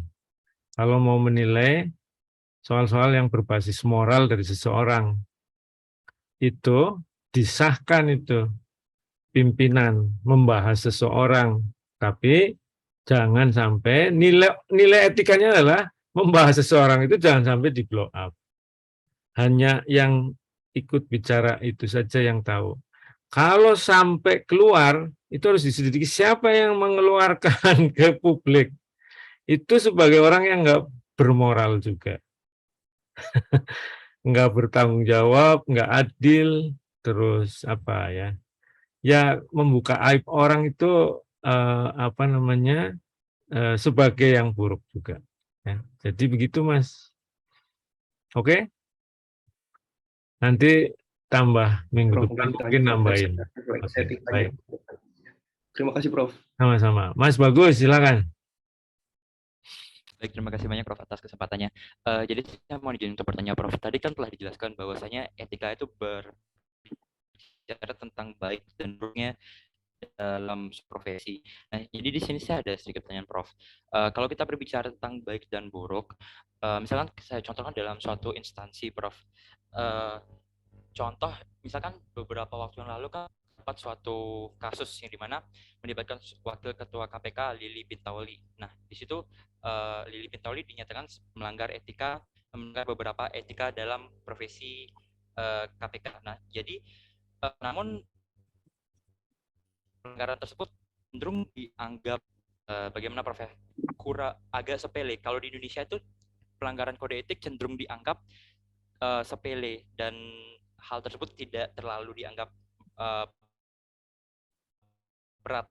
Bahkan dengan Jepang itu pelanggaran kode etik itu sangat memalukan dan bahkan bisa membuat seseorang dipecat dalam suatu profesinya.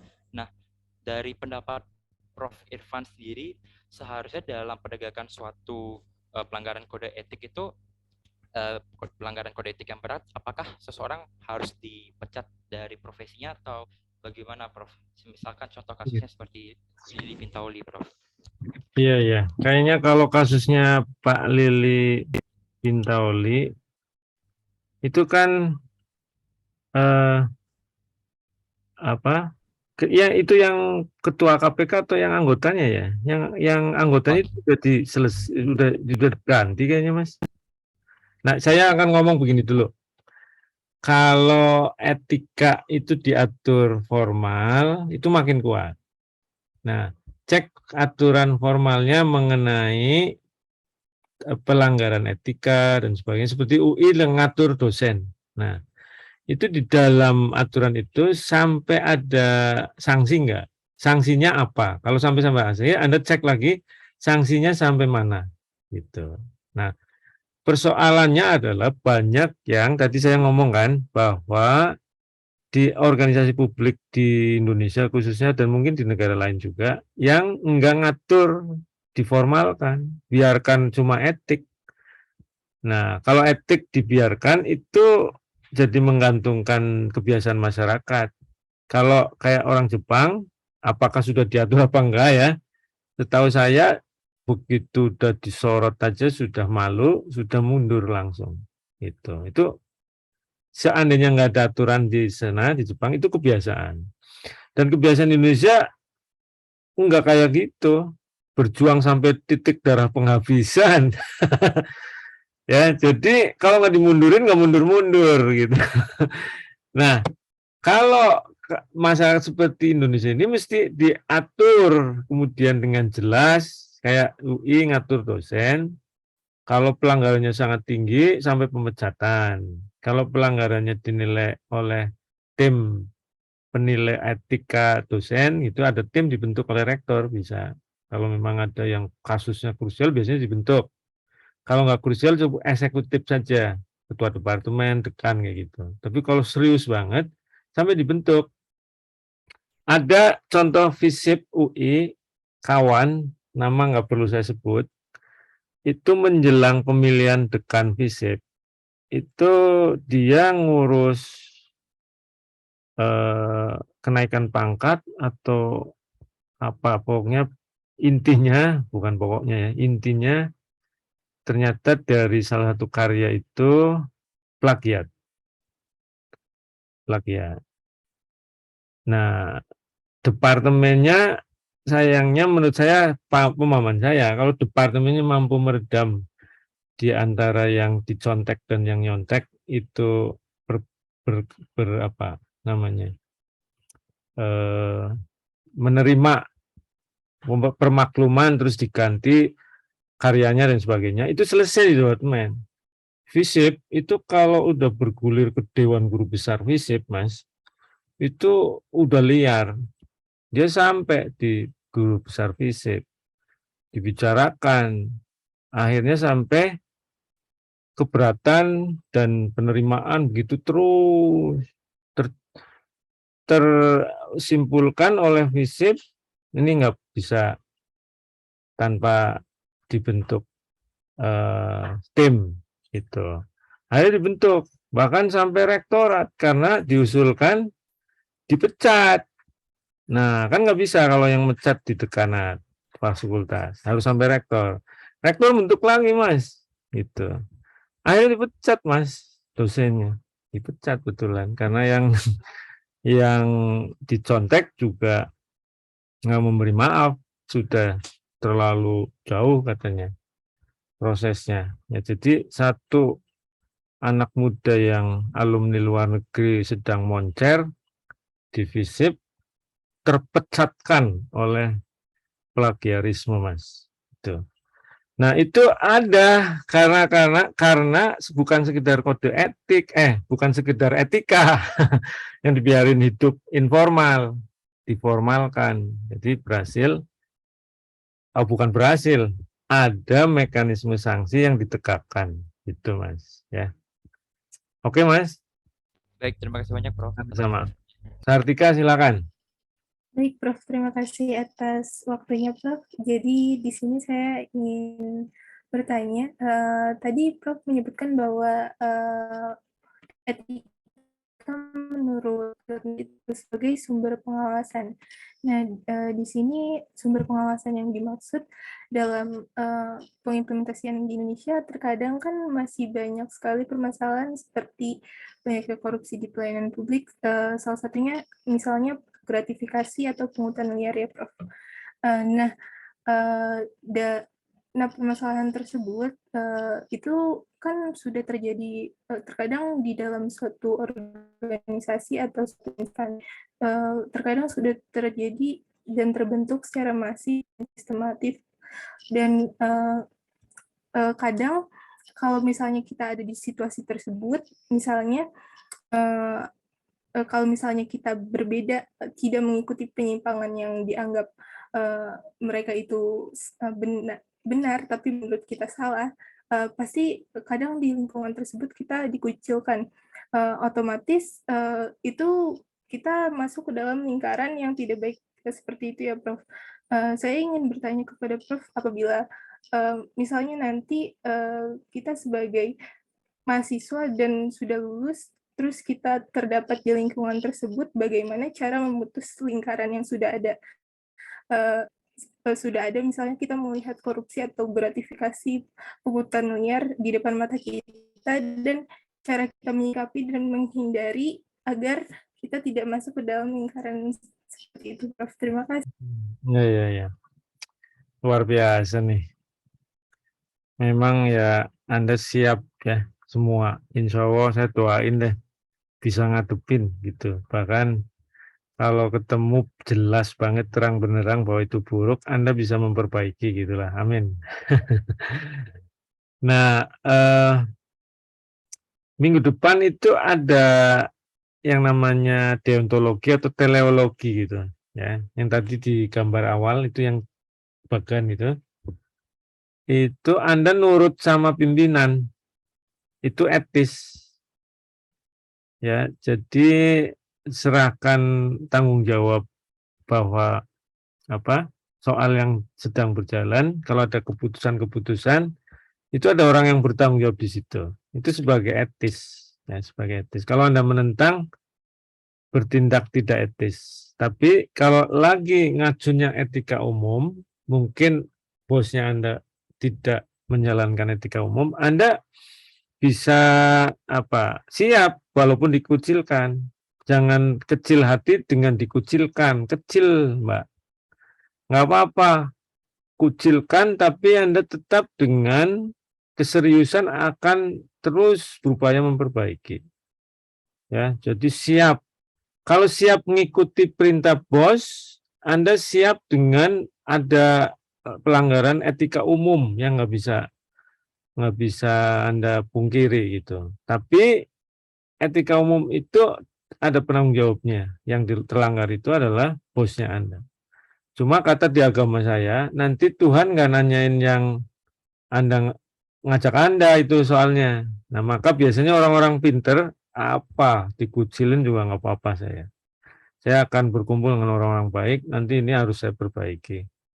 Jalan orang baik nggak akan kalah, itu harus Anda yakin. Ya.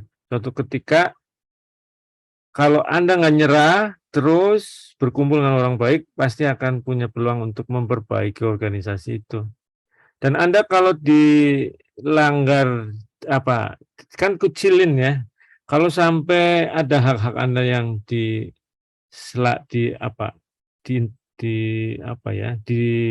dikalahkan oleh bosnya Anda bisa kan sekarang eranya orang bisa ngomong kemana-mana, nggak usah takut, banyak yang membela.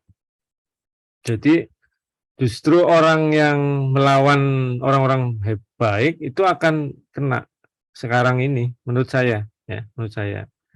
Jadi saya juga nggak boleh main-main sama junior-junior yang ada di klaster saya, seenaknya. Bos saya juga, saya lihat juga nggak di VIA ya, bagus ya, mau terus berjuang memperbaiki VIA. Ada kekurangan terus sama kita langkah bareng untuk memperbaiki, tapi dengan cara yang smooth gitu ya, nggak ngoncangin kayak gitu. Jadi jalan aja Mbak, jalan ya, patok tetap karena ini bersumber ajaran moral. Apabila ada yang bertentangan di tempat kita nanti hadapi, insya Allah bisa terselesaikan ya dengan terus Anda nggak khawatir takut dengan pengucilan dan sebagainya. Yang penting hubungan keorganisasian, tanggung jawab minimal atau bukan minimal, tanggung jawab yang diberikan ke Anda dijalankan ya. Kalau diminta untuk yang bertentangan dengan ajaran moral Anda bisa ngomong, nggak usah ikut-ikutan yang melawan ya. Nah, itu yang harus dipegang terus. Toh tidak akan ada yang mencelakai sampai Anda berbahaya nyawanya dan sebagainya. Kalau sampai seperti itu malah rame, organisasi Anda akan bisa bermasalah, terutama pimpinan ya. Pimpinan sekarang udah mulai kalau soal itu bisa lewat sendiri gitu ya. Jadi nggak usah berkecil hati, itu kuncinya. Itu Mbak Sartika. Baik, Prof. Terima kasih atas jawabannya, Prof. Siap semua ini ya. Administrasi publik itu agent dari pertama kali Anda masuk. Kalau alumni UI harus bisa menegakkan via kita di tempat Anda masing-masing kelak ya. Anda jadi berubah, bukan sekedar knowledge transfer, tapi juga ada perubahan perilaku Anda ya, untuk merubah semuanya malah yang menjadi lebih baik. Oke, saya doakan lancar aja. Mbak Nasya, silakan. Iya, sebelumnya terima kasih, Prof. Saya ingin bertanya, Prof, apa yang dimaksud dengan whistleblowing dan mengapa whistleblowing ini termasuk ke dalam implementasi etik pada level organisasi atau meso, Prof? Terima kasih. Ya, ini bisa ujungnya Sartika ke whistleblowing nih. Beliau nanti bisa jadi whistleblower. Kalau sampai kasusnya ke ranah hukum, itu kan kuncinya adalah bukan yang mempunyai penanggung jawab ya. Jadi disuruh orang lain atau ditekan pihak lain gitu. Nah, itu baru bisa diterima sebagai whistleblower menurut perlindungan saksi ya. Apa tuh lembaganya namanya? Dan undang-undangnya ngatur juga. Jadi Anda dicek dulu gitu. Ini kalau sampai ranah hukum. Kalau belum sampai ranah hukum, ini Anda siap-siap ngadepin orang-orang buruk yang Anda akan suarakan bahwa terjadi keburukan di situ ya. Ya pandai menempatkan diri dulu lah. Kalau belum masuk ke ranah hukum, Anda ikut di sistem itu, apa betul keburukan, takutnya salah tangkap, salah objek data ya. Jadi betul-betul yakin, waduh ternyata tempat saya banyak keburukan. Nah, Anda harus sharing, ngobrol, jangan sendirian yang nangkep keburukan itu, apa ada orang lain yang baik juga kayak Anda ya. Cari teman yang baik, nggak sembari jalan terus, walaupun di lumpur, Mbak, Anda emas di lumpur, gitu. Kan tetap emas. Kalau Anda jadi lumpurnya ya salah sendiri. Ya. Jadi tetap emas, tetap intan ya. Apa emas sih itu istilahnya? Di lumpur yang hitam. Bener lumpur enggak? Jangan-jangan salah lihat. Oh, bukan lumpur nih ternyata, gitu loh maksud saya. Ya, kalau lumpur Anda mesti tetap tegar supaya lumpurnya hilang ya. Syukur-syukur nggak sampai ranah hukum sehingga Anda pengen jadi whistleblower ya. Jadi pelan-pelan memperbaiki ya, bareng-bareng sama orang yang baik. Anda ngobrol, jangan sampai nggak ngobrol ya. Jangan sampai Anda ngambil silaturahmi ya. Nggak sendirian Anda akan mati kaku walaupun nggak ditendang. Dikucilin itu bisa mati kaku sendirian ya, harus bareng-bareng. Ada orang baik enggak seperti Anda juga. Oke? Mas, Mbak Nasya tadi mana? Kok hilang? Iya, Prof. Oke. Prof, kalau misalkan alasannya masuk ke dalam level organisasi itu kenapa ya, Prof? Kan bisa organisasi itu enggak saja punya dinamika yang lurus, kadang-kala memang menghadapi persoalan yang ya sama-sama punya tantangan terhadap ajaran moral ya gitu. Nah, ini karena dikiranya atau melihat sesuatu dalam menjalankan tugas itu pengen efisien, pengen kompetisinya lancar dan sebagainya. Itu ada pertimbangan organisasi semata yang nggak mikirin ada pelabrakan terhadap moralitas gitu. Itu organisasi adanya, Mbak, di dalam konteks organisasi. Sehingga nanti begitu Anda ngomong, ini bisa jadi tumbuh efisien tapi kok ngelanggar moralitas nih. Nah, Anda ngobrol, jangan sampai enggak ya. Nanti jadi lumpur takutnya ya. Kalau terus-menerus sampai bahkan soal hatinya Anda, hati nurani ya. Hati nurani Anda banyak noktah kalau biasa dengan melanggar moralitas. Nanti enggak sensitif sama kemanusiaan, humanity-nya hilang. Karena hati nurani itu yang bedain Anda dengan hewan.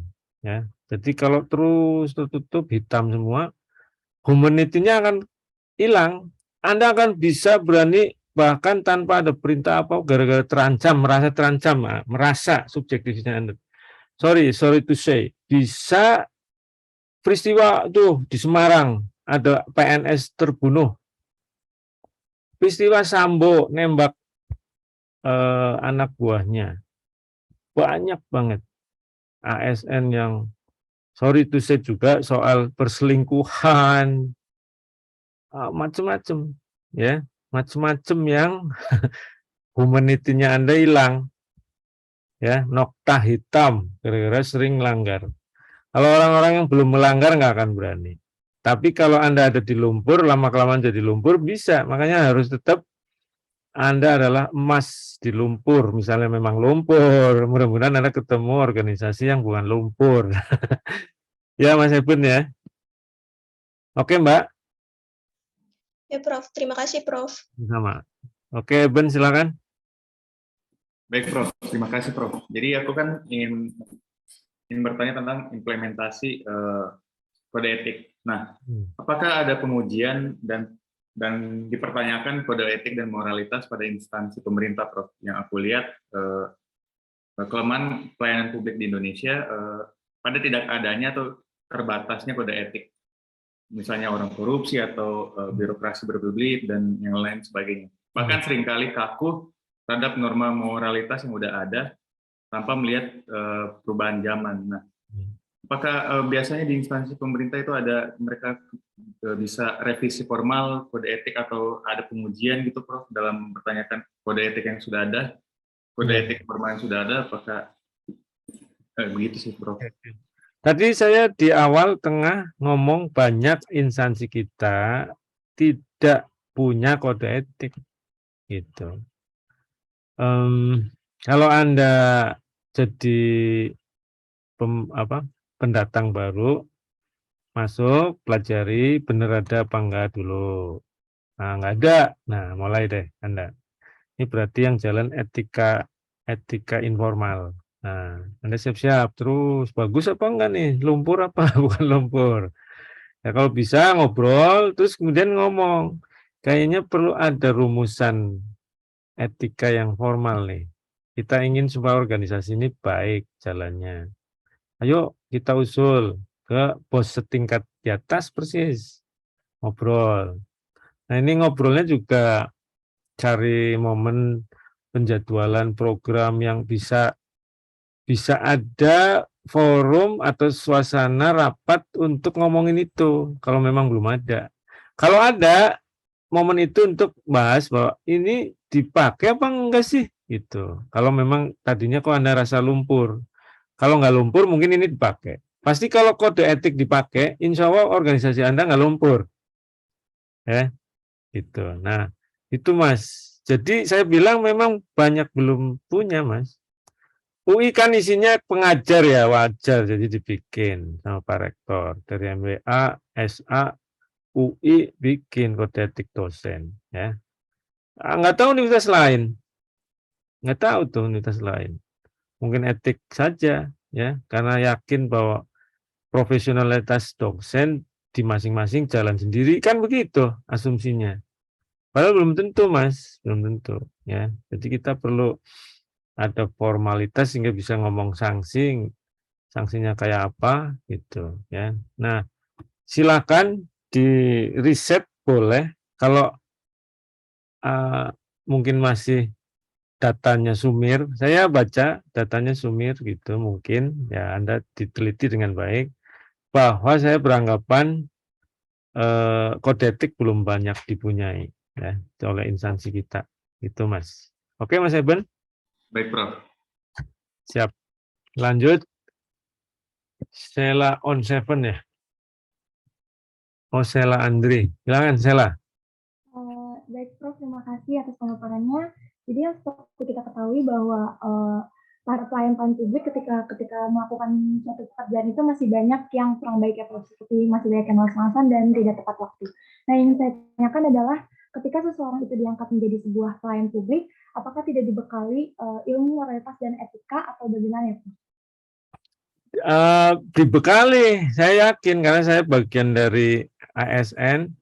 Sebelum jadi full, saya diangkat 100%, itu ada yang namanya prajabatan. Nah, itu yang isi selama ini lembaga administrasi negara, sama dari Menpan RB kayaknya.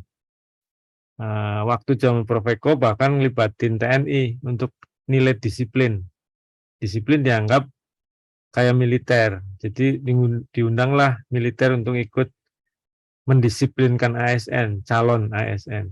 Nah, begitu saya Soeharto jatuh, nggak ngundang militer lagi, tapi ada materi disiplin tetap.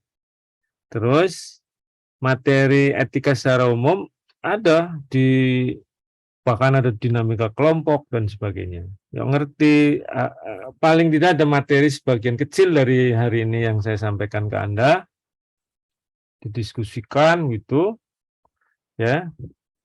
Begitu balik setelah dapat SK 100%, sistem organisasinya yang bekerja. Dan tahu bahwa etika itu banyak yang nggak diformalkan jadi kode etik. Ya, menghadapinya etika informal, masing-masing hati ASN terbentuk enggak. Nah, itu banyak faktor. Faktor lingkungan keluarga, faktor waktu sekolah dulu sebelum jadi ASN, baik universitas maupun SMP, SMA, SD gitu, ya. Tetanggaan, ya. Dan yang berkembang di kantor yang saat itu masuk, ya. Itu berkelindan masuk jadi pengalaman sehari-hari Anda ikut membaca, mendengar dan sebagainya. Apakah Anda terasa hati nuraninya atau makin redup itu membicarakannya atau yang membawa seperti itu adalah kehidupan sehari-hari ya di rumah sampai di kantor yang lebih banyak waktunya sehingga Anda akan jadi tetap emas apa ikut jadi lumpur itu Mbak ya. Ada tuh disampaikan. Berarti mahasiswa ini dapat Anda nanti pas mau ASN Anda dapat lagi tuh. Mas Mbak dapat. Dan kalau bisa, kalau begitu, Mas, Mbak, supaya jadi emas terus, kan menurut agama saya, Anda baik buruk itu diukur dari teman. Nah, Muhammad ngomong itu juga.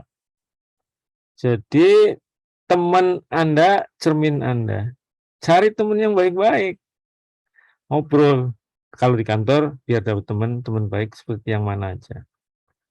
Ya, terus di tetanggaan Anda akan berumah tangga. Kalau saya ya, saya nih sampai ngajarin anak saya, milih rumah juga kalau enggak komplek atau komplek apalagi komplek. Satu yang saya lihat, nanti karena ada cucu saya calon misalnya, belum punya cucu saya Mbak. Saya sampai mikirin cucu saya Mbak, padahal belum punya cucu. Anak-anak saya omongin, kamu nanti nyari rumah yang ada masjidnya. Jadi nanti cucunya ayah ya bisa belajar ngaji di situ. Nah, terus kamu bisa ngaji di masjid itu juga. Kayak saya tiap minggu habis sholat subuh itu DKM masjid saya rame Mas. Masjid saya itu hidup sejahtera. Ya enggak sejahtera di negara Citayam. Negara saya kan Citayam Mas. Jumatan boleh saya kasih tahu Anda. Itu sumbangan yang Jumat itu kisarannya dari 3 juta sampai 5 juta. Lumayan ya, tiap Jumat dapat kisaran itu. Kalau bulan puasa Mas, itu bisa sampai 10 juta satu kali Jumat. Malam puasa itu kan ada ada ceramah, terus kemudian keliling tuh kotakannya. Itu bisa kalau lagi hujan banget sepi itu 2 juta. Ya, kalau lagi rame banget sampai hampir 7 juta, 8 juta. Itu kalau penuh full masjidnya. Itu 8 juta. Tiap hari itu, tiap malam tuh kalau puasa. Jadi kantongnya masjid DKM saya, kalau masjid Jogokaryanya Jogja itu kan harus dihabisin. Nah, masjid saya nggak mengikuti itu sayangnya. Jogokaryan itu dihabisin tuh katanya. Akuntansinya itu 0 terus tiap hari. Apa tiap minggu ya? Tiap minggu kalau salah. 0 gitu. Jadi dinolkan. Jadi ya udah rame banget tuh Jogokaryan Jogja. Ya. Di tempat saya rame tapi enggak dinolkan. Ya. Jadi ya sampai begitu Mas. Karena untuk ngasah hatinya saya. Saya kalau enggak begitu ya bisa kering hati saya Mas. Ya. Saya yakin hidup setelah hidup di dunia ada Mas. Jadi ya apalagi mengasah hati nurani saya kalau enggak ngaji ya. Agama lain silakan juga ya. Saya enggak ngomongin Islam aja. Semua cara ngasah hati nurani itu jangan lupa sumber ajaran moral Anda diingat tiap pagi, tiap detik ya kan gitu. Kalau di Islam ada zikir. Jadi bisa ini Anda dengerin saya zikir. Zikir 3 kata itu udah hebat banget ya. Subhanallah, alhamdulillah, Allahu Akbar. Itu terus ya Anda terlindungi. Oke? Baik, Mbak. Baik, Prof. Terima kasih. Sama-sama. Selesai nih? Nggak ada? Oke, 12.20. Cukup lah ya. Bener ya? 20 ya, Mas? Mas Eben? Iya, Prof. 12.20. Oke, baik. Jadi tugasnya ada ya, Mas. Kita udah pertemuan 6. Saya pastikan UTS pertemuan 8 online. Baik, Oke. Prof. Sehat selalu. Saya sudahi. Saya tutup. Assalamualaikum warahmatullahi wabarakatuh. Waalaikumsalam warahmatullahi wabarakatuh. Terima kasih. Selamat Terima kasih siang. banyak, Prof. Oke.